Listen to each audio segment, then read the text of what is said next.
All right, so we're looking at Revelation 13 tonight, and it's an exciting chapter. We get two beasts, we get the mark of the beast, we have just supernatural stuff going on. Obviously 666, which I'll tell you who it is later, but so we'll look into some of these things. And again, what's our goal? Our goal is to see how John is using the Old Testament metaphors and symbols to communicate to a Second Temple kind of crowd, people who understood the culture, the literature of the day. And he does a pretty good job with it. It's interesting how much of this chapter is in the Old Testament one way or another. Often not, verse for verse, but pointing back to symbols in the Old Testament. So let's just kind of quickly, we're not going to have everybody read it at their seats, but just looking at it, if you've got your PowerPoint up, verses 1 through 4, we start out with a beast rising out of the sea, so we get into the beast mode right at the beginning. 10 horns, 7 heads, 10 diadems on its horns, and blasphemous names on its heads. And the beast that I saw was like a leopard, its feet were like a bear's, its mouth was like a lion's mouth. Kind of a confused creature. And to it the dragon gave his power. Dragon, satanic implications there. Gave his power and his throne and great authority. One of its heads seemed to have a mortal wound. Mortal meaning it should have died. But its mortal wound was healed. And the whole earth marveled as they followed the beast. And they worshiped the dragon, for he had given his authority to the beast. And they worshiped the beast, saying, "Who is like the beast? Who can fight against it?" And the beast was given a mouth uttering haughty and blasphemous words, and it was allowed to exercise authority for 42 months. We've seen that before. It opened its mouth to utter blasphemies against God, against his name and his dwelling, that is, those who dwell in heaven. And it was allowed to make war on the saints and to conquer them. And authority was given it over every tribe and people and language and nation, and all who dwell on the earth will worship it. Everyone whose name has not been written before the foundation of the world in the book of life of the Lamb who was slain. If anyone has an ear, let him hear. If anyone is to be taken captive, to captivity he goes. If anyone is to be slain with the sword he must be slain. Then I saw another beast rising out of the earth. It had 2 horns like a lamb, and it spoke like a dragon. It exercised all the authority of the first beast in its presence, and makes the earth and its inhabitants worship the first beast, whose mortal wound was healed. It performs great signs, even making fire come down from heaven to earth in front of people, and by the signs that is allowed to work in the presence of the beast, it deceives those who dwell on the earth, telling them to make an image of the beast that was wounded by the sword and yet lived. And then it was allowed to give breath to the image of the beast, so that the image of the beast might even speak and might cause those who would not worship the image of the beast to be slain. It also caused all, both small and great, both rich and poor, both free and slave, to be marked on the right hand or the forehead, so that no one can buy or sell unless he has the mark.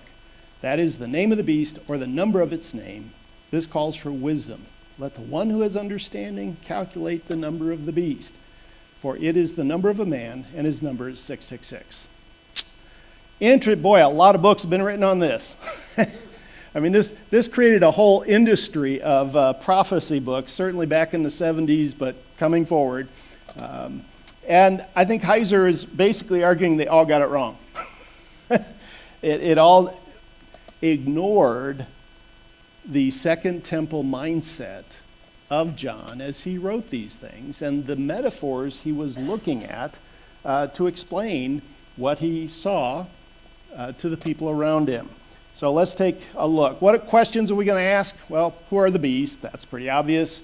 There's 2 options we're going to look at. One is from Job, chapters 40 and 41, Leviathan and Behemoth, and then the beast of Daniel 7. Option 2, we'll consider both. What is this divine banquet depicting? And you go, what divine banquet? I didn't see anything about that. Well, it's not in specifically, literally in Revelation 13, but if you're going to talk about Leviathan and Behemoth, we need to talk about the banquet. because in the Old Testament, they're connected pretty strongly. And then, what's significant of the mark of the beast in 666? So, hopefully by the end of tonight, you'll be a little tiny bit less confused, or, I don't know, maybe better questions, something like that. All right, so Beale and McDonough, option 1. Let's take a look at the book of Job. The depiction of two beasts in chapter 13, Behemoth and Leviathan, these two guys are arguing, come out of Job 40 and 41. Chapter 40 of Job focuses on Behemoth, and then about verse 20, it starts talking about Leviathan, and then through 41. It's the only place in the Old Testament that portrays two satanic beasts that oppose God together. Well, that sounds like a pretty good starter. Both beasts are described with demonic attributes. They're made to be mocked by the angels. In the Septuagint, it says this in verse 18 of chapter 40, about the behemoth. If there should be a flood, divine judgment. Remember we talked last week that flood often depicts divine judgment. Could be an invading army, could be just judgment in general. This behemoth won't perceive it. It kind of shakes it off. No big deal. He trusts that Jordan will rush up into his mouth. He'll just consume it. If that flood comes, he'll swallow it. Wilt thou catch the serpent, Leviathan, with a hook? Oh, okay. Put a halter about its nose, or wilt thou fasten a ring in its nostrils and bore its lip with a clasp? It's mocking, here, this is Yahweh talking to Job. Yahweh's, I created these things, so you're gonna handle it, huh? You're gonna challenge me, and you're gonna take these very powerful beasts, and you're gonna control them. Is there not anything upon the earth like it, Leviathan, being made to be mocked by my angels? It sees everything that is high, and itself is king of all that is in the waters. Okay, so Yahweh's saying these things are pretty impressive. In fact, the two beasts are echoed throughout Revelation 13. One's the dragon from the sea. The land beast is to be slain by God with a sword. The sea dragon conducts a war waged by his mouth, and burning torches. A flame comes out of its mouth. There's nothing on earth like him. All right, we're getting a picture of this thing. Can you pull in Leviathan? This is now ESV, I believe. Can you pull in Leviathan with a hook? Can you tie down its tongue with a rope? Can you put a cord through its nose or pierce its jaw with a hook? Will it make numerous supplications to you? Will it speak to you with tender words? A little mocking going on here by Yahweh. Will it make a pact with you so that you can take it as your slave for life? I like this last part. Can you play with it like a bird? Or tie it on a leash for your girls? Tell me Yahweh doesn't have a sense of humor. Yeah, he's mocking Job. Goes on to say, will partners bargain for it? Will they divide it up among the merchants? Can you fill its hide with harpoons? You're getting the idea. He says, if you lay your hand on it, you'll remember the fight, and you will never do it again. Whatever it is, it's pretty tough, pretty powerful. Some of the passages describe Leviathan with rows of shields on its back that are impenetrable. None of the weapons of the day, it laughs at all the weapons of the day, can't impact it. So, yeah, he's laid low even at the sight of it. Is it not fierce when awakened? Who is he then that can stand before it? All right, so we're getting a picture here of a pretty nasty beast. The question, what are we talking about? We're going to give, there's option number 2, which I want to get to in a minute, but how do we think about these beasts? Are we talking about, by the way, my commentary I have on, one of my commentaries on my shelf, pull it off, look at Job chapter 40. It says, many people think that Behemoth is a hippopotamus. Hippopotamus? Come on. No, some will say, well, it's a prehistoric, dinosaur. It's pretty amazing. I don't think it's anything like that. I think Well, what comes to your mind? How would you, as you're reading through this, as you read through the chapter, and now that we've looked at Job a little bit, what would make sense? What kind of beast? Yeah. Possibly a whale. That's pretty big and mean. Yeah, although, I don't know, in the 1800s, the U.S. out on the East Coast, we harpooned a lot of whales. Just about drove them into extinction. I don't think it's an animal. I don't think it's an animal at all. It's talking about a kingdom, and with two beasts. These beasts in the Old Testament usually represented chaos. It represented death and destruction. Anything that was against Eden, counter Eden. I think you have the political and economic structures of a civilization. You know, try to fight back against the IRS. Try to fight back against this civilization we live in. Try to fight back against the beast of USA. If they're against you, you're in trouble. The resources they can throw at you, you know, it's never ending. All of it, it seems to me, points back to Babylon as the icon of a beast. And we have Babylon later in the book of Revelation that is against God. So I'm thinking, and Heiser, I think, goes this direction with it, that he's arguing the beasts here are representing kingdoms against God. And every human era has its beast that is against God, its kingdom. Of course, the next option is going to be the book of Daniel, chapter 7, and it's going to, you know, depict one beast there with certain attributes, and we'll see it actually kind of points to the first beast of Revelation 13. But these two trajectories of it, Heiser basically says it's things associated with death, disorder, and decreation of the order that God instituted in Genesis 1. And Babel is kind of the center point. Down through history, you have those three rebellions in Genesis, and the third rebellion at Babel is when Yahweh puts the other Elohim over the rest of the kingdoms of the world. Those civilizations rise up and they counter Yahweh. They're against Yahweh. So he says there's a number of things here in Revelation 13 that connect to Babylon, and both in terms of the history of the biblical story, the geographical orientation, and so forth. Before that, you get Egypt, you get Assyria, then you get Babylon, and of course Rome.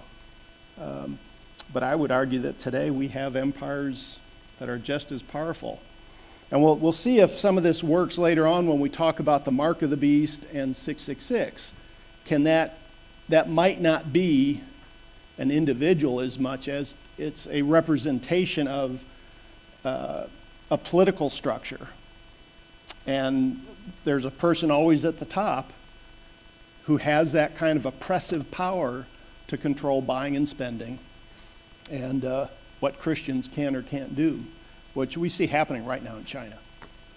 China is a great example of that kind of incredible oppression that a technologically oriented culture with a dictatorial government, it can impose remarkable constraints on people it finds to be counter-revolutionary in their case.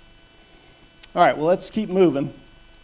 So the Jewish tradition, by the way, held that the fifth day of creation, God created Leviathan to be in the sea and Behemoth on the land, to dwell on the land. These two beasts were symbolic of the powers of evil and were to be destroyed at the final judgment. Well, at the final judgment, we're going to find out that there is a final feast. And there are a number of places in the Old Testament that talk about we will feast on Leviathan. Feast on Leviathan? Well, how can that be? Well, especially if it's a civilization or a political power. Well, maybe we'll feast on the remnant of a culture. Maybe the Christians at the final judgment, maybe the new heavens, new earth, I don't know. Somehow we will benefit from the kingdom of these beasts, from what they put together, what they develop. But he talks about, scholars call it the divine banquet motif, the final Passover. Christians in the Common Era talk about the marriage supper of the Lamb. There will be a final feast. And this will be an eschatological meal with God and his people. Behemoth and Leviathan are on the table to be devoured, Heiser says. It's a way of expressing the idea that chaos itself is going to be destroyed. So it's metaphorical. We're not talking about a hippopotamus here. We're talking about devouring the evil that counters God, that counters his view of establishing a new Eden. I should say, too, no, that's coming up here. Option 2 is Daniel 7, that John is picking quite a bit out of Daniel 7. In fact, Revelation has Revelation 13, a number of references back to Daniel 7. Talks about the beast coming up from the sea with his 10 horns, and in Revelation 13, based on Daniel 7, number of verses there. Many understand the 7 heads as a reference to another ancient Near East sea monster, more of a Ugaritic Canaanite myth. Remember, Rafe's talked about Yam as the chaos, god. Sometimes Leviathan is equated with Yam, and you have this battling going on between the different Canaanite gods. But John could be referring back to that even. But the idea is these chaos monsters, these mythical icons of evil that represent chaos. Heiser says this is possible, but it's better to view the 7 heads as a composite of the heads of the 4 beasts in Daniel 7, rather than a Canaanite Ugaritic beast. The 10 diadems, 10 horns are a reference to Daniel's 4th beast, whose 10 horns are interpreted as 10 kings. And, I'm sure you've studied Daniel and the different kingdoms that finally end up with Rome, very powerful kingdom. The blasphemous names are connected with the blaspheming figure of Daniel 7, 8, and 11, who is associated with the 4th kingdom, just like the blaspheming figure in Revelation, and that kingdom was Rome. So, let's see, is there anything else? Nope. Whereas Daniel 7, 3 through 8, the images of the lion, bear, leopard, and terrifying beast represent 4 successive world empires. In Revelation, they're all connected to one beast. Probably includes a connotation of Rome as the 4th beast, which Daniel predicted would be the more powerful and dreadful of the previous 3 in Daniel 7. So, why would that beast be so important? Why might John emphasize that? Well, obviously, Rome is the empire that's in existence when the Messiah comes. So Rome is, if that's who he's talking about, it's an important empire. It's where Rome obviously pushed back, and Rome was the power of Rome executed Christ, the Messiah. So it's a pretty important icon. One of the heads seemed to have a mortal wound. We read this a little bit and was healed. And let's see, I'm going to push on here. It was added that a sword that struck the beast's head, the added mention of the sword in this connection recalls a prophecy in Isaiah chapter 27, which says, "In that day God will bring the sword, the holy and great and mighty sword, upon the dragon, Leviathan, the fleeing serpent, upon the dragon, the crooked serpent." So there's a connection between sword and Leviathan in Isaiah. And they say in Revelation 13, it talks about worshiping the dragon, for he had given his authority to the beast. And they worship the beast, saying, "Who's like him?" Well, in Daniel 7, verse 6, I looked, and behold, another like a leopard with 4 wings of a bird on its back, and the beast had 4 heads, and dominion or authority was given to it. So there's hooks here between Daniel and the beasts of Revelation. Revelation 13, the beast was given a mouth, uttering haughty and blasphemous words. It was allowed to exercise, again, authority for a period of time. Authority was given over every tribe. And in Daniel it says, and behold, just like a human, his eyes, his horn, were in his horn, and a mouth speaking great boastful things, and began to make war against the holy ones. If anyone is to be taken captive, okay, call for endurance. During this time period, Heiser argues that Christians are going to suffer under the oppression of these beasts. That it doesn't mean you lose your place, your salvation, but it's not exempting us from oppression by these political and economic systems. Now, we talked about last week the fact that Revelation 12 seemed to make a connection between the miraculous events of the Exodus, where God spared or enabled the Jews to be in the wilderness to survive, provide nourishment, provide even shoes to last, and all those other things. That in Revelation 12, it talks about the woman representing what? Israel and the church would be given nourishment. She would be given the wings of an eagle to escape. That God is going to provide protection. Now, I don't think everyone's going to survive it, but I think He will protect. We'll know Yahweh's protecting, that He's on our side still. He hasn't left the scene. Beale and McDonough go on. They say 13:10, Revelation 13:10 is a paraphrase combining Jeremiah, who prophesies to Israel that God has destined them to go into captivity and suffer from the sword. It's their penalty for unbelief and sin. Of course, they'll be taken into exile. They'll be taken into captivity. And then it also appears in Revelation 13 then that there will be believers who will be taken into captivity and will suffer. There's kind of a connection there as well. Well, we have this fellow, Brant Petrie, who has written a book. We're going to talk a little bit about this eschatological banquet. Nice term. But I think before we do that, why don't we take a little break, since it's 7 o'clock? No, that's too early. I keep thinking we started at 6. We've only been at this for half an hour. No, we got plenty of time. Plenty of time. Let's keep pushing. All right, so multiple scriptures talk about a banquet, an eschatological banquet, that will be a time of joy. The banquet itself is the depiction of a joyous celebration of salvation. And it talks about all this happening at the end of days, at the end of time.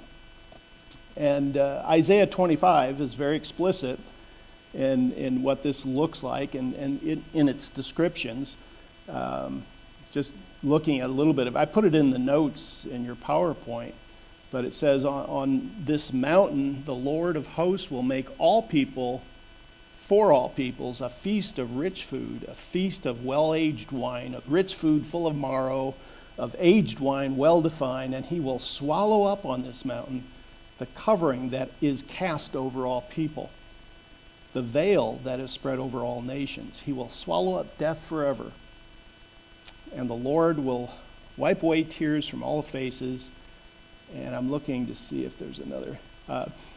This Lord will have waited for him. Let us be glad and rejoice in His salvation. In Isaiah 27, it says, in that day the Lord with his hard and great strong sword will punish Leviathan, the fleeing serpent. So here we have a connection to the banquet with Leviathan.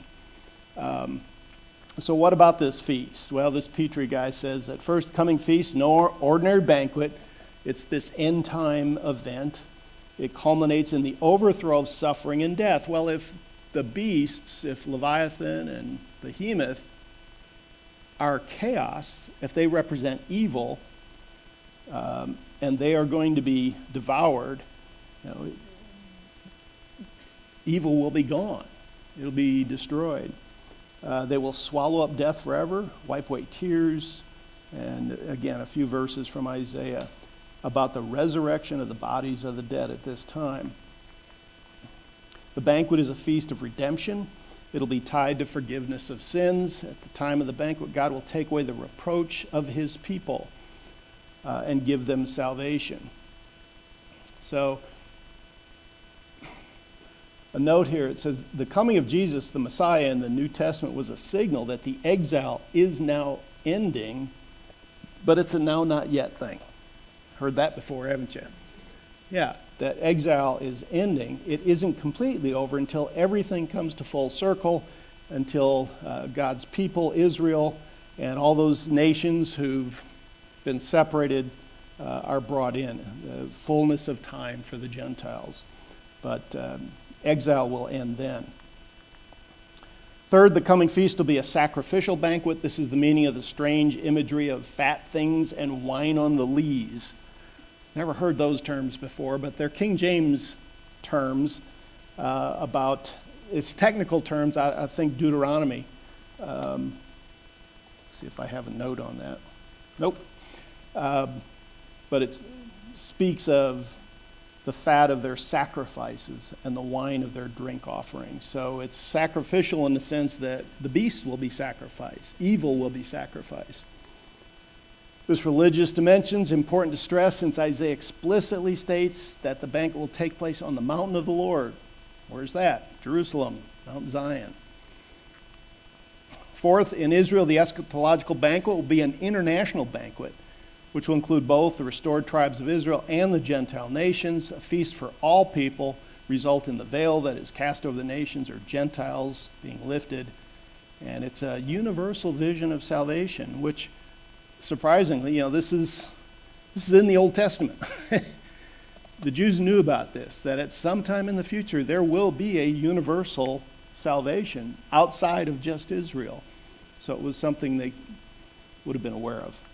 Fifth, and finally, it's significant that several scholars have suggested that the banquet in Israel 25 alludes to and is modeled on the heavenly banquet of Moses and the elders on top of Sinai.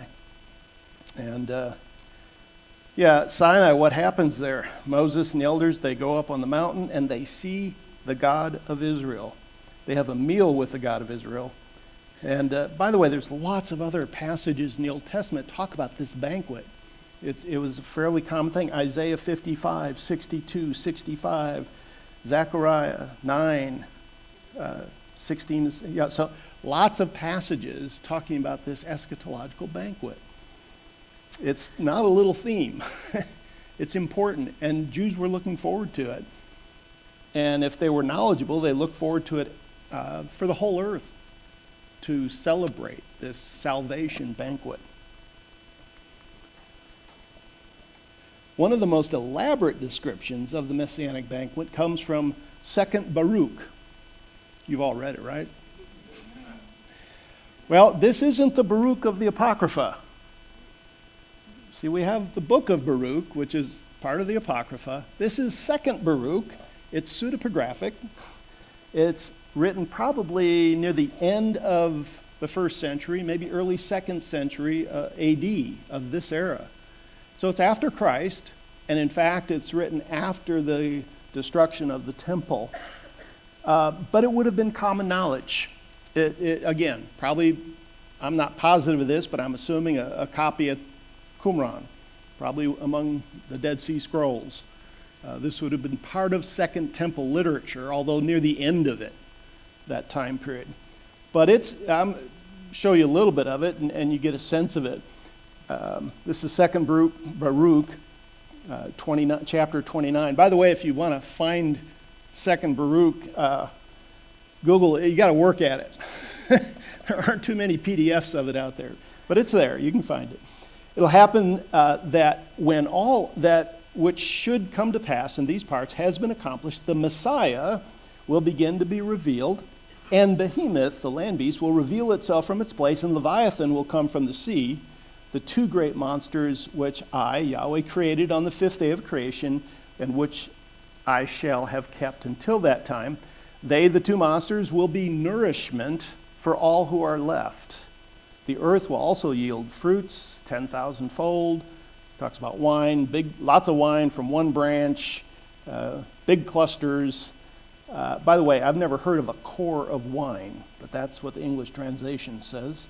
And those who are hungry will enjoy themselves, and they will moreover see marvels every day. This is the New Earth description. For winds will go out in front of me every morning to bring the fragrance of aromatic fruits and clouds. And it will happen at that time, the treasury of manna will come down again from on high. Well, what is that alluding to? Yeah, the Exodus. And again, God's provision of manna in the wilderness. And they will eat of it in those years, because these are they who will have arrived at the consummation of time. And it will happen after these things, when the time of the appearance of the Anointed One, the Messiah, has been fulfilled, and he returns with glory, that then all who sleep in hope of him will rise. General resurrection. The dead in Christ will rise first. And it will happen at that time that those treasuries will be opened, in which the number of the souls of the righteous were kept. The first ones will enjoy themselves. The last ones will not be sad. Everybody's going to have a great time. And they know that the time has come, of which it is said that it is the end of times. Interesting passage. Now, this is a Jewish document, so some of those things about, specific about Christianity were imposed there. I think Heiser put them in. No, I don't know. But obviously we have a little different view. Well, what is it saying? It's saying the banquet is, again, eschatological, messianic. All of this is tied to the Anointed One and the end of times. Eating the messianic age, it's described as being every day. This will be an everyday celebration. It's ongoing. It's not just a once and over kind of thing. It points back to the Exodus from Egypt with the manna. And the righteous will feed on the flesh of Leviathan and Behemoth. And again, it'll be a resurrection of the righteous dead.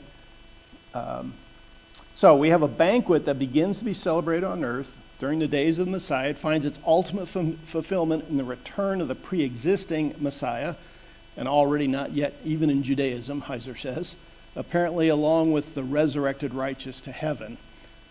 We look at that a little bit differently. In Christian theology, we don't see the Messiah coming and going back up. We see heaven coming down at the end of this. If it's the end of times, it's heaven coming down to earth and God dwelling with man. So there's a bit of a different twist to it, but there's interesting commonality. So Petrie here says that just as the righteous on earth enjoy themselves during the days of the Messiah by eating the manna, so too those who are raised from the dead will enjoy themselves in the heavenly assemblage of the exalted Messiah. All right, well, let's talk about bearing the mark. Let's first make sure we summarize some of these ideas about the two beasts. Two beasts of Job and the beast of Daniel are ultimately chaos symbols who wreak misery and destruction until they are defeated. When are they defeated? The end of times. Kind of gives us the sense things are going to continue to be bad, and probably get worse, as Rafe has said. If you think it's bad now, just wait. So the two beasts will be around for a while. They're not a dinosaur or a hippopotamus. I think what Heiser is pointing to is these are the civilizations, the economic systems, the political systems that keep chaos churning.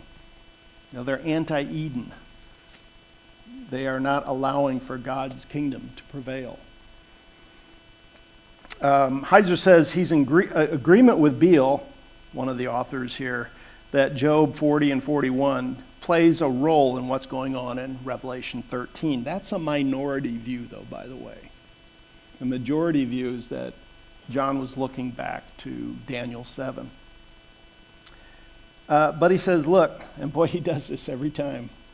He says, I don't think you have to choose between Job and Daniel. But I could see that. I mean, that makes sense to me that John is pulling from both, that he's pulling those metaphors forward for just a richer discussion.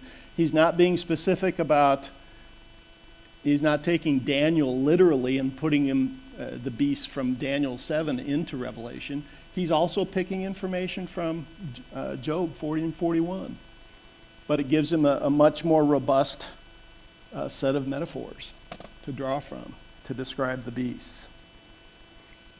So he says, I think they're both being utilized by John and being repurposed. They both play a role in Revelation 13.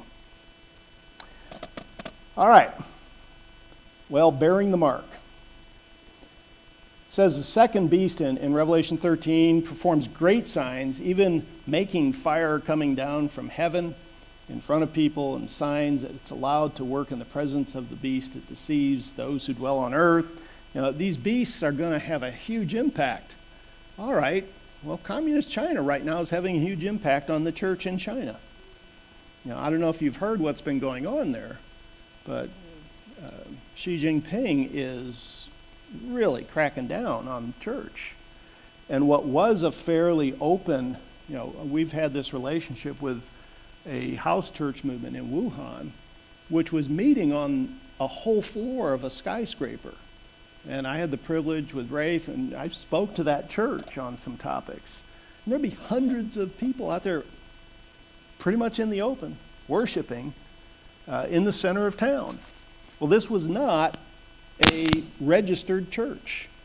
This was a underground house church movement. And it went on for a long time. Well, guess what? The pastor, by the way, we call him Job, the pastor is now, let's see if we can. The pastor is now in Thailand, I believe, because he knows he would have been arrested had he stayed there. And I'm doing something up here that doesn't like. Try another one.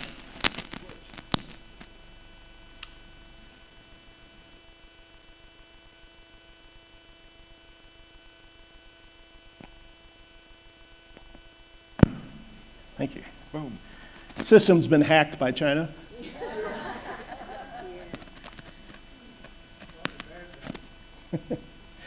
All right. So I don't know, these descriptions of a beast that can be so oppressive, be so, this idea of the mark of the beast, I think it fits well. It's a culture, it's an economic system, a political system that's able to oppress who it wants to oppress, because we're already seeing it happen. All right, what do we know? 43. So, bearing the name. The concept of bearing the name is very Old Testament. We've brought that subject up before in here quite a bit. Throughout the book of Exodus, throughout the Torah, in fact, the idea of imaging God, of being God's proxy, of bearing Yahweh's name. You shall not bear my name in vain. If you're going to take on my name, you are a testimony. It's like it's on the forehead. You're saying, I'm Yahweh's, and are you going to represent Yahweh well or not? But bearing the name, you become a proxy. You're his kingdom of priests. You're his holy nation. You as a group right now are God's people, his priests, his holy nation. You are bearing his name. You're bearing the name of Christ. So bearing the name is a common biblical idea. And the idea of an antichrist would be one that insists that followers bear his name. They take on his mark. That when people see these followers, whether it's of the beast, mark of the beast, they can see, I think it'll be fairly obvious who has the mark of the beast. They are following the beast. They are his proxy, his disciples. I don't think this is going to be a secret, difficult thing to figure it out. So the idea of imitation is carried on in 13:13. The beast activities are described as an ironic echo of the acts of Moses, the signs and wonders. The Egyptians could copy the signs of Moses. They could do some of those tricks. Their magicians were able to copy some of the miraculous things that Moses could do. Well, obviously the beast here is going to copy some of the things. And they kind of point back to that Egyptian challenge that there were these counterfeit signs and wonders. And this beast is going to do counterfeit signs and wonders. Don't know exactly what they will be. Coming back to life from a mortal wound, I guess, is one. But I'm not sure what the fire, calling down fire, is exactly going to be. But they will be passing themselves off as a new Moses or a new Elijah. And it will feel like that. It's a counterpart. Now, of course, Jesus is superior to Moses and Elijah anyway. But I think people will be drawn.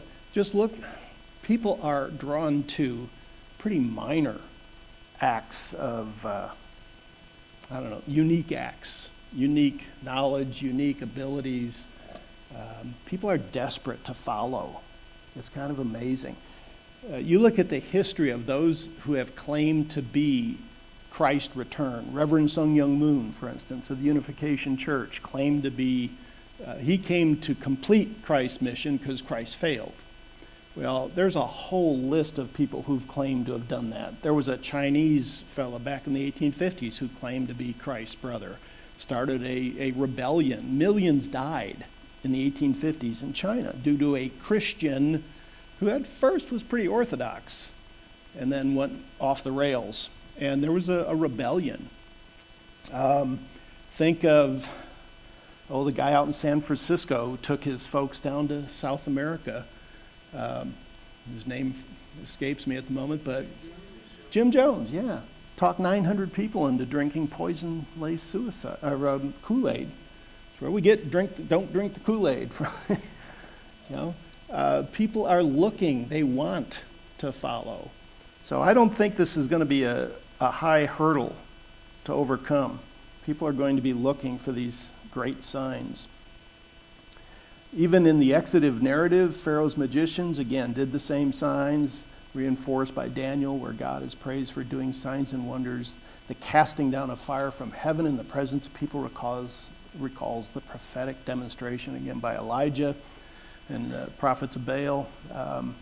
So there's going to be a pseudo-prophetic action by the beast.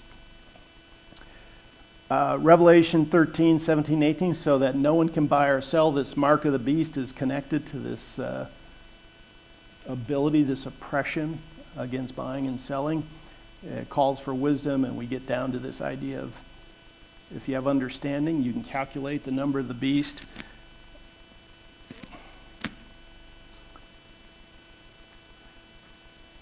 In Numbers 6, when we talk about the mark of the beast, well, what is he referring to? We have cases where people are going to have the mark of Yahweh put on them, the name of Yahweh. This is an interesting passage in Numbers. The Lord spoke to Moses, speaking to Aaron and his sons, saying, "Thus you shall bless the people of Israel. You shall say to them, the Lord bless you and keep you. The Lord make his face shine upon you and be gracious." And then it gets down to, "So shall they," the Aaronic priest, "put my name upon the people of Israel, and I will bless them." So Yahweh's mark, Yahweh's name, put Yahweh's name on the people of Israel. That's an important concept. In fact, and of course this isn't a literal thing. I mean, they didn't go stamp Yahweh on everybody's forehead. We're not actually putting a physical mark there. But even, for instance, the 144,000 are sealed and marked. But not a physical mark and not an implanted microchip. It's taking on the name. It's bearing witness to, being a proxy for the beast or for Yahweh or for Jesus. The name of the Lord actually does get described as being worn by the Israelites on their forehead and hand. We do get, the Jews took literally this idea and ran with it. In the Old Testament, God told Israel that the Torah was to be as a sign on your hand and a reminder on your forehead in order to remind them continually of their commitment. So they did it by taking little bits of paper with passages on it and in little leather pouches called phylacteries, and they'd put them on their forehand or wrap them around their head, have them on their forehead. And you can see them in Israel today doing that. You go to the Wailing Wall, and you'll see them there with it. And they're sitting there reciting verses. And, that's a very literal thing. But is that what it means to have Yahweh's name, to bear his name? I think maybe that would help you remember the fact that you are bearing his name. But I don't think that's exactly what's being asked for here. The New Testament equivalent is the invisible seal or name of God. That's, the 144,000 are sealed with. The forehead represents their ideological commitment, the hand, the practical outworking of that commitment. The Greek word for hand can actually mean arm as well. But the Aaronic blessing captures the idea better. Some scholars have taken this Deuteronomy 6, and they see the counterpart in Revelation 13. You shall bind them as a sign in your hand. They shall be as frontlets between your eyes. That's Deuteronomy 6:8. But Heiser says, I'm arguing for spiritual or theological representation, bearing the name spiritually. You're not carrying a physical mark. It's just that's where your loyalty is. You're bearing the name of Yahweh, bearing the name of Christ. Although there are others who try to make it more literal. In fact, you have David Oon. He looks to Ptolemy of Philopater, inaugurated a program of persecution against Egyptian Jews. He required them to enroll in a census to be branded with the ivy leaf of Dionysus, one of their deities, one of their pantheon of deities.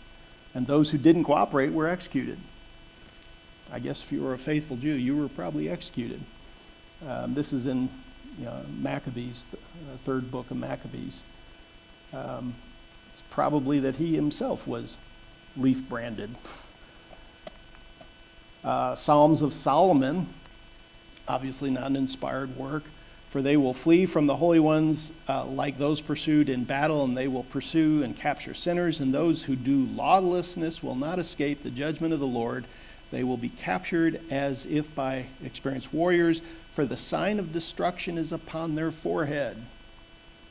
And the inheritance of sinners is destruction and darkness. And what some are trying to argue is, no, this is really a literal physical mark. But Heiser will have none of it. He says, I doubt this is what John is thinking about. John's not looking back to these pseudepigraphic works or extra,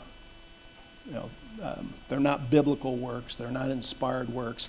Heiser doesn't think John is looking back to these regarding the mark of the beast. That these are examples, but not what John would have used. So he says, there's a general weak point to all that, and that's the buying or selling. He says, I view Revelation 13 as a metaphor for chaos. The whole world has gone to hell, and Christians are persecuted by the chaos system. Part of that persecution is going to be that you can't buy or sell. I don't see that as being all that difficult today. I really don't, because it's already happening. Like we say, China is really persecuting Christians, and it's quite effective at it. Once you set up a surveillance society, as China has, face recognition everywhere, they know what you do, they know what you buy, they know where you go, and if you're buying the wrong things, you're meeting with the wrong people, they start shutting down your ability to travel. You can't hire an Uber. They have Uber over there, it's just not called that. You can't buy a train ticket or a plane ticket. They restrict your travel. They have the ability now to really regulate what you do, what you buy and sell. So Heiser says, I take it as a point of oppression. I don't think it's based upon a physical mark. I do think it's based on the fact that you're a Christian, that you will refuse to denounce Christ, to deny Christ, and assign your loyalty to the beast, to the Antichrist system.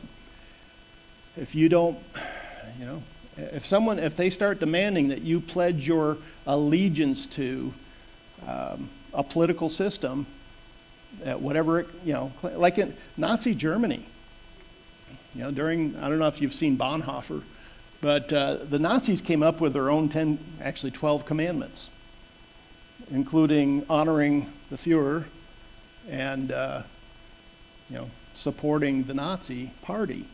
So if you didn't do that, you were going to be oppressed, as Bonhoeffer was. Now, he tried to kill Hitler, so that got him in a lot of trouble. But I think today we are in a place where our technology can create an incredibly oppressive system. And if you are told you have to voice your, maybe worship isn't the right word, but your allegiance to some political system, some party, some leader, maybe even an alternative religious belief, if you don't do it, there's going to be ways to oppress you, to keep you from buying and selling. So scholars, he says, try to ferret out possible ways that buying and selling fit in with a physical mark. And none of it has to do with the Old Testament context. It's almost all Greco-Roman. It's almost all pointing to the Greek culture or Roman culture. Coins, for instance. The connection of buying and selling with a mark of the beast has been understood as a reference to the use of Roman coins, which bore the portraits and names of Roman emperors. The inability to buy or sell would then be the result of refusing to use a coin with an image of an emperor on it. This has a parallel with the Jewish prohibition of images, for which some of the zealots, for instance, refused to use. I don't know. Heiser says this just feels weak. He doesn't think that it's about the physical use of coins. It doesn't say that the image is on coins. It says, the sign of the beast, mark of the beast is forehead and hand, not on a coin. And Un knows this, and he later admits there's no evidence that people were stamped on their heads or foreheads with coin images. So it's not a very good theory. It's a pretty weak idea. Well, what about 666? What about the number? Heiser says, I hate to disappoint people, but there is no secure Old Testament passage or contribution here that John could have been looking back to, and that you can look at and say, oh, that's what John's getting at. That's the metaphor. That's the idea. And boy, down through history, people have come up with, this and the Antichrist. I had somebody, when I worked for Probe Ministries, some guy called me, and he was deadly serious. He said, Prince Charles is the Antichrist. And he had written a whole book on it and wanted Probe to publish it. And I said, well, you could be right, but I kind of doubt it. So there's nothing, he says, there's nothing that I can look at in the text that fits well with the number 666. It says in Revelation 13, there are 30 places where Daniel's quoted, so from Daniel 7. But there's nothing like that for the number 666. You just don't have much in the Old Testament to go with. He said you get people whose names could correspond to this. They're all Greco-Roman, so they're all more modern, more during, it's after the Old Testament's been written. And they all have their weaknesses, which why this has not been resolved. There is no agreement that it's Nero or Domitian or whoever. Nero works if you spell his name a certain way. You can get Domitian through gematria, which is assigning Hebrew letters to numbers, or numbers to Hebrew letters, and you can come up with Domitian. You can come up with Nero, but you have to kind of fudge it every time.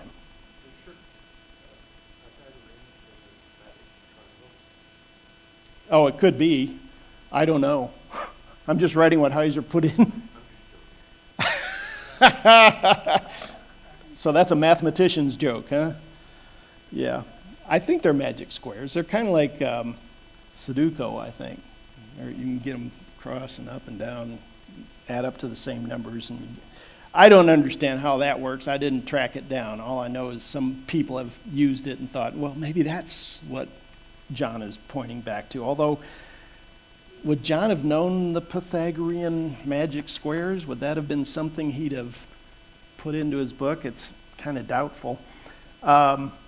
You get some people, talking about Zeus and about solar deity imagery, but nothing really fits well. Nothing's conclusive. There's this lady, Adela Yarbrough Collins. According to Heiser, her book is, if you want to dig deep, she's the one to go to. Buy her book. She's looked at all the possible angles and arguments for all of these names. It's called Numerical Symbolism in Jewish and Early Christian Apocalyptic Literature. Nice short title. I'm sure it's an exciting read. But she goes through everything. Dead Sea Scrolls, Philo, Enoch, New Testament, Pythagoras. She checks out all the possible theories. It's a great article, the book, but it doesn't solve the problem, he says. All of these suggestions are Greco-Roman. They're not Old Testament, metaphors that John would have been looking for. Now, there is some interesting information. There are early manuscripts, and I remember I was over at the Hope Center in an activity with Dan Wallace and his group. Dan taught Greek at DTS for a long, long time. And he said there are early manuscripts that have 616. Irenaeus talks about this. Irenaeus wrote Against Heresies about 180 AD. And he mentions these manuscripts that have 616. And there is this argument that points to the word Titan. Well, we've talked about the Titans in here. But again, that's Greek. Greek and the Romans both look to the Titans and imply it's connected to Genesis 6 and the Elohim coming down and the Nephilim and all of that. And that Nimrod is part of the Jewish tradition of being at Babylon, although that's not biblical, that he's a Titan or a Gabor, that kind of thing. But they try to make a connection of Nimrod to the Titans, which connects to 666, and then associated with Babel, and it just doesn't work smoothly. It seems like it's a real effort to make it happen. So here you have the name Titan, maybe hidden, and the number of the beast, so forth. It's one of the solutions of this riddle happens to be the Greek, again, Titan, specific spelling of it, which the numerical values do add up to 666. Okay, it's convincing to this author because it's not the name of a person, it's the name of a group of divine beings, these divine and kingly, tyrannical Titans. But again, Heiser's not convinced. He thinks this would not be something John would necessarily look to. It remains suspect, again, because the reading seems to be motivated by your goal. You make it fit using gematria, assigning numbers to the Greek letters in this case, and you make it fit using a specific kind of spelling for Titan. Is it important that John says it's the number of a man? Yeah, I think it's more, to me, is it connecting to humanity? Is it, trying to say that this chaos and this number, this mark, this oppression is connected to human leadership or something? Could be. I don't think we know. I really don't. It's very frustrating. There are some Okay, he's making some ideas. The Titans were the giants of Greco-Roman telling. Okay, yeah. We went through that. I got a question. Yeah. I heard this in 04 that the oldest manuscripts, 616. What significance does that have? Just if you're using gematria, you got to come up with a different spelling. Yeah, the question was, Daniel said he's heard that some of the oldest manuscripts do say 616, and they are old ones. They're back closer to the origin of Scripture. Is that okay? How is that important?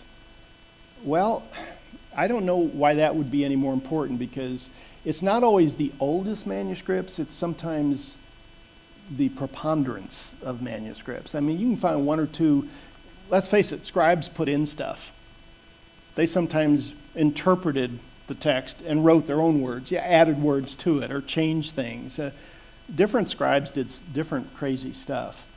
So you have to look at the whole family of text in a certain branch of the New Testament.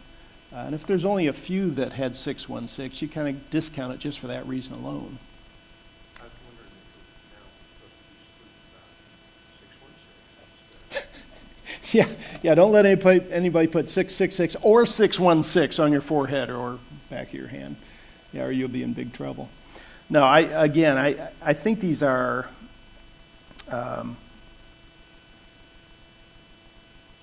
symbolic.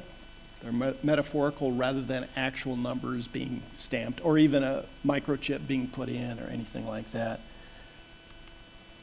So the point here is not that we're connecting 616 to the Titans, to the Gibbors, to Nimrod, and that we're going to say the Antichrist is a giant.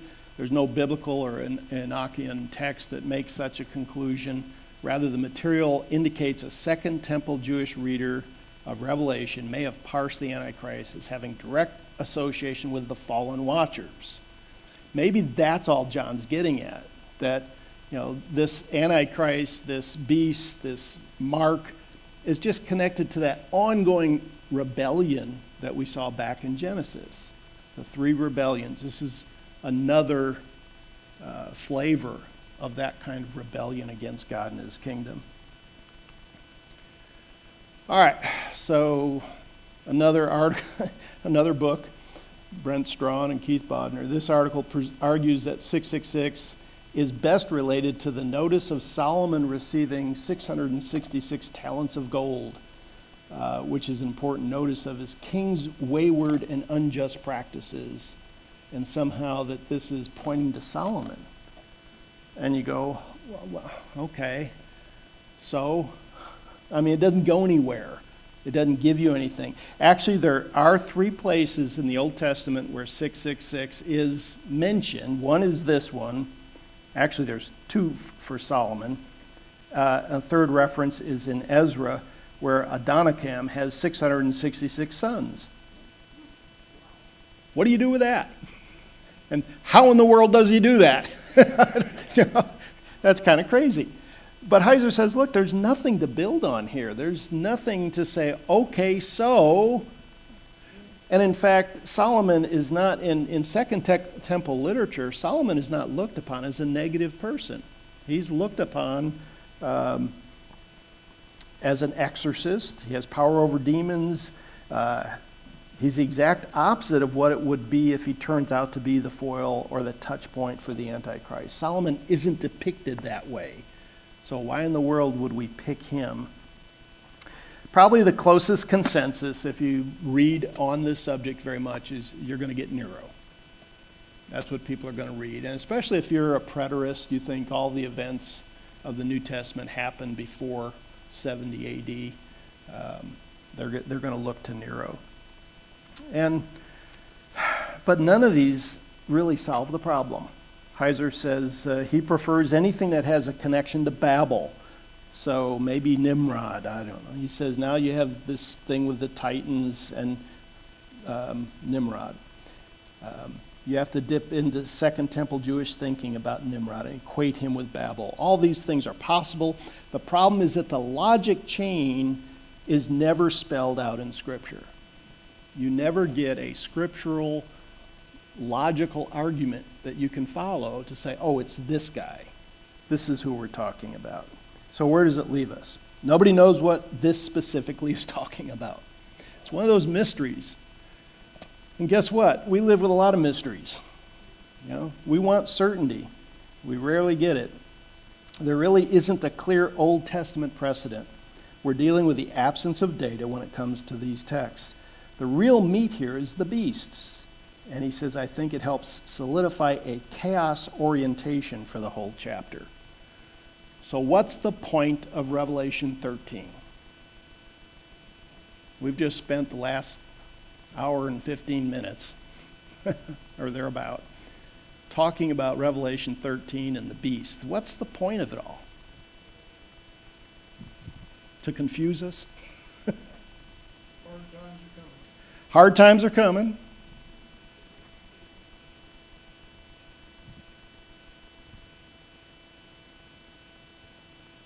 Be faithful and not be deceived. Yeah, because a lot of people are going to be deceived. There's going to be signs and wonders. There's going to be powerful institutions, powerful economic systems, powerful forces of influence.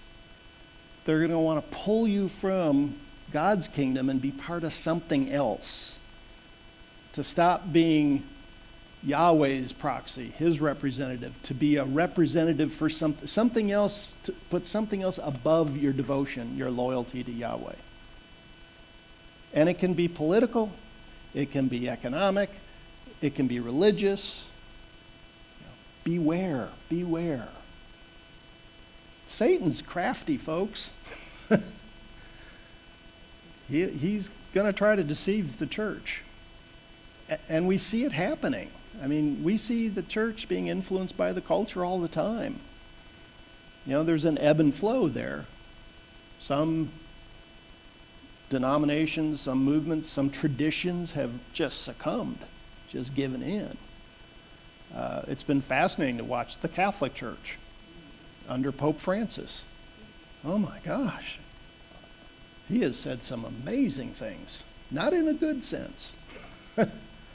So a lot of Catholics are saying, what happened to Catholicism? We've got a pope that doesn't seem to believe in it. Yeah.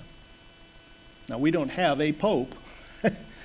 We have a little more independence, but we've got to be careful what we read, what we listen to, and just strive to continue to be having believing loyalty for Christ, for his kingdom, for Yahweh. Questions, comments? Nothing in the skies? What are you thinking?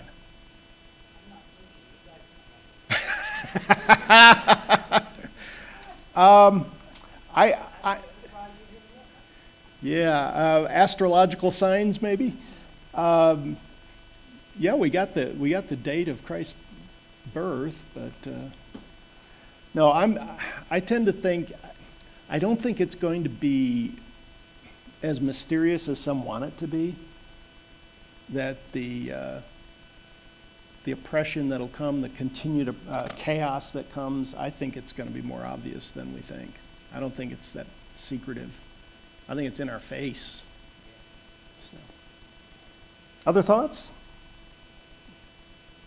You see how people could be led astray. A great amount of people could be led astray because World War II Sunday is a perfect example because you have this entire population of people that are quick to follow the deceiver. Yeah. And Philip Bonhoeffer, somebody read his book, and he was a voice crying in the wilderness. Germans wanted a stronger Jesus, somebody, not this weak Jesus that would get crucified. You want a strong Jesus. They wanted a Nietzschean Jesus. Yeah. Yeah, and Bonhoeffer started within the Lutheran Church, started the Confessing Church, a whole nother movement to maintain a biblical position. Yeah, very dangerous thing to do. Lots of people in Nazi Germany lost their lives for trying to oppose what the Nazis were trying to do. Yes?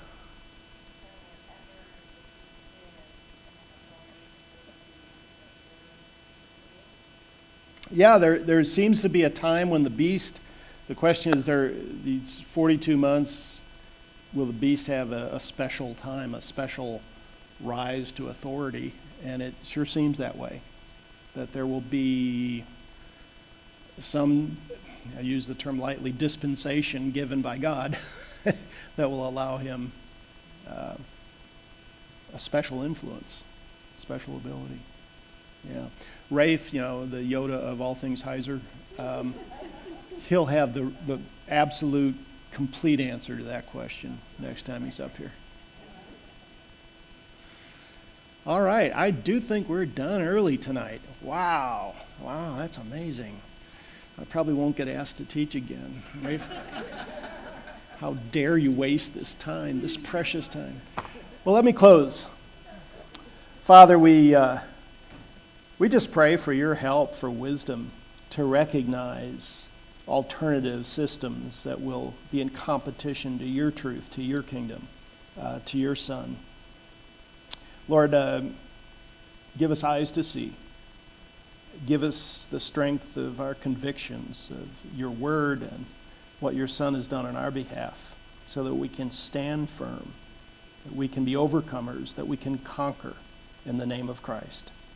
Lord, give us the passion, the love of our first love to be out sharing the truth about Jesus as the only source of salvation. And we pray in his name tonight. Amen. Thank you.